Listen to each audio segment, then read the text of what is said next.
ভারত মাতা কি, মুন্ডা কি, কানু কি, আদিবাসী হাতিয়ার।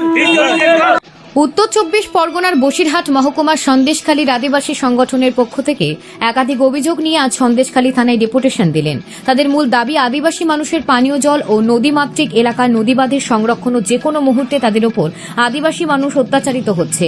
জোর করে তাদের জমি দখল। আজ তারা দলে দলে সন্দেশখালী থানায় ডেপুটেশন দিলেন ও তার পাশাপাশি বিডিওর যে দুর্ব্যবহার ও একাধিক বিষয়ে কোনো নজর দেয় না ও তাদের এই যে 7 দফার দাবিতে ডেপুটেশন দেন। তাদের এই দাবি মানতে হবে, না হলে তারা এরপর বৃহত্তর আন্দোলন করবেন।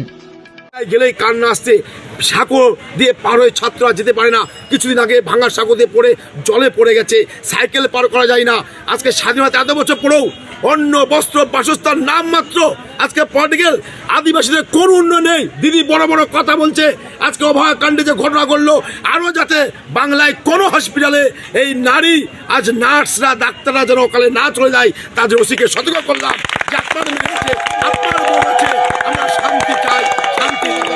এরপর যদি 6 মাসের মধ্যে কার্যকরী হয়, আবার আজকে বাংলা ব্যাপী আদিবাসীরা এই সন্দেশখালী থানা বিরুদ্ধে আসবে। আমরা এখন যে ভিডিওতে 7 দফা দাবি না মানা পর্যন্ত যদি আজকে সারা রাত ধর্ণা ধরতে হয়, তবু 7 দফা দাবি আমার আদায় করতে হবে। আমার দাবি ঘর প্রত্যেককে দিতে হবে, সার্টিফিকেট দিতে হবে, রাস্তা করতে হবে, সচেতন প্রকল্প, বৃদ্ধ ভাতা। আজকে সোমেন সর্দারের বৃদ্ধ ভাতা কেটে দিয়েছে। আজকে কেন? অন্য দল করে বলে। আর রাজনীতির ছত্রছায়া না থাকলে তার কিছু হবে না। আদিবাসী রাজনীতি সম্পর্কে কিছু জানে না। এদেরকে আপনার নাম কি?